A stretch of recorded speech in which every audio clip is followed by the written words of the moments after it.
about meditation. This time, we will discuss the general idea of meditation, and not only. And not to be misunderstood from the start, I am not against meditation.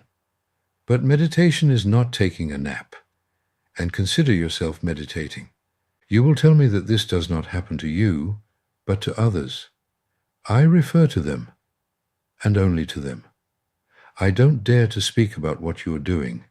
You are doing everything the right way. Let's start from scratch. First, you isolate yourself in a proper place. You sat in a chair, or better, in that difficult position that yogis, and not all of them, take. You closed your eyes and focused on the voice of your chosen one that, from the speaker on your phone, directs you to your meditative exercise. His or her voice, commanding and steady, tells you to inhale deeply, then exhale.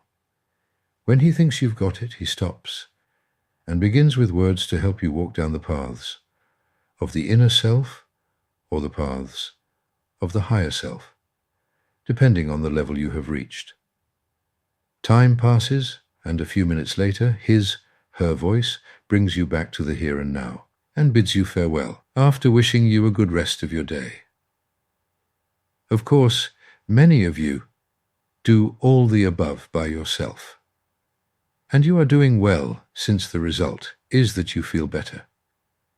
I assure you that anyone who takes a nap for a quarter, or lets himself to the sounds of some monotonous music, if he is not in trouble by the way he sits, will feel better. What I have described, my good friends, is not meditation. It is whatever you want to call it, but not meditation. Everything starts from what we want to achieve with this action. If we want to relax, we have achieved it, and no one may say otherwise. But the goal of meditation is, in my humble opinion, different. We meditate to understand the unthinkable. All the rest we think about and analyze are generally perceived by our senses and are not approached through meditation. Let's see in a simple way.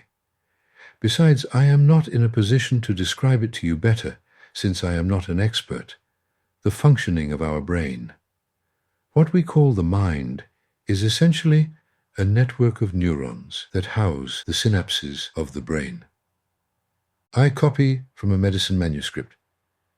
When we are young, our brain is like an unexplored map, ready to create new pathways and synapses between neurons. As we interact with the world around us, our brain responds by adjusting its structure and strengthening the connections between neurons. This ability needs new knowledge and skills. One of the fundamental processes that occurs during it is synaptic change. Synapses between neurons are strengthened or weakened, depending on the frequency and intensity of their use. This means that frequently used connections are strengthened, while those that remain inactive are weakened. This process allows the brain to adapt to the demands of the environment and acquire new abilities. In other words, our brain is a set of synapses that vibrate from external stimuli, returning most of the time the most appropriate reaction to the incoming information. But there must be a proper synapse for this two-way relationship to work. For example, if you've never heard a grenade going off, you're likely to think it's a car crash or something closer to your stored synapses. Another example is the one about knowing a foreign language and matching words. If your language is limited to 2 words, good, bad, all stimuli will activate one of the 2 synapses, regardless of proximity. It's a poor example, but I put it in order to understand the basic principles of how our brain works. So how do we expect, through a meditative tactic, to understand transcendental matters? We simply cannot, because the relational database does not exist in our brain. So when we hear a teacher tell us various things, we do nothing more than connect the hearings with personal experiences, and most of the time, his monotonous voice leads us on the paths of Morpheus. The question is simple. What should we do? The answer is perfectly logical. We need to create the proper synapses. And this is where the difficulties begin. How are synapses created? By interacting with the environment, experts tell us. And I, the naive in my turn, will ask, and when it comes to the transcendental space, what do we do? The correct answer hides in one word: silence. In common words, we shut the fuck up. We isolate ourselves from the hustle and bustle of the surrounding area. We make sure that nothing distracts us. Clothes, the way we sit, etc. And keep silent. In other words, we empty our minds of everything. We don't let any synapse work. We don't envision lights and angels. And we don't envision gods and devils. Nothing. We try to achieve absolute silence. It's not easy. It takes a lot of effort. But at some point we will make it. And there, in the mind's silence, in the absence of emotions, feelings, and stimuli, the simplest thing will happen. The transcendental information of creation will form its own synapses in our brains. That is, they will create some synapses that can vibrate with transcendental information. Once this process has progressed to a satisfactory degree, the great journey of understanding will begin. But at that point, something else is needed. The process needs many other synapses that are capable of connecting with them. That is, the vibrations that the transcendental synapses now understand.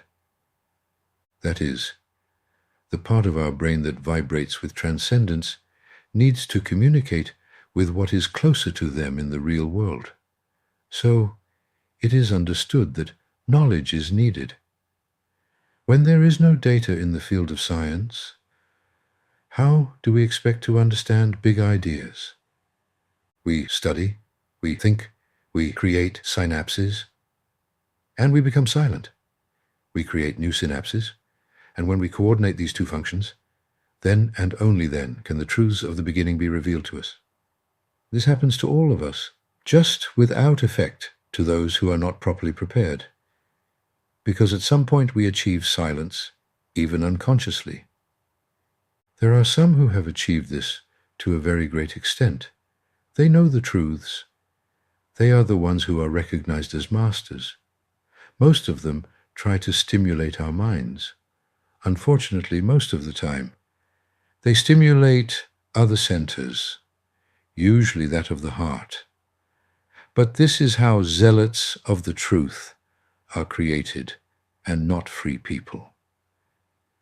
Meditation, and I mean proper meditation, is just that act.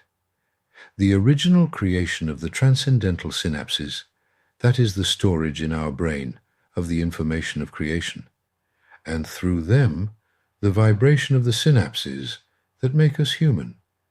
And man is the creature who knows the dual purpose of his existence. And this is the way.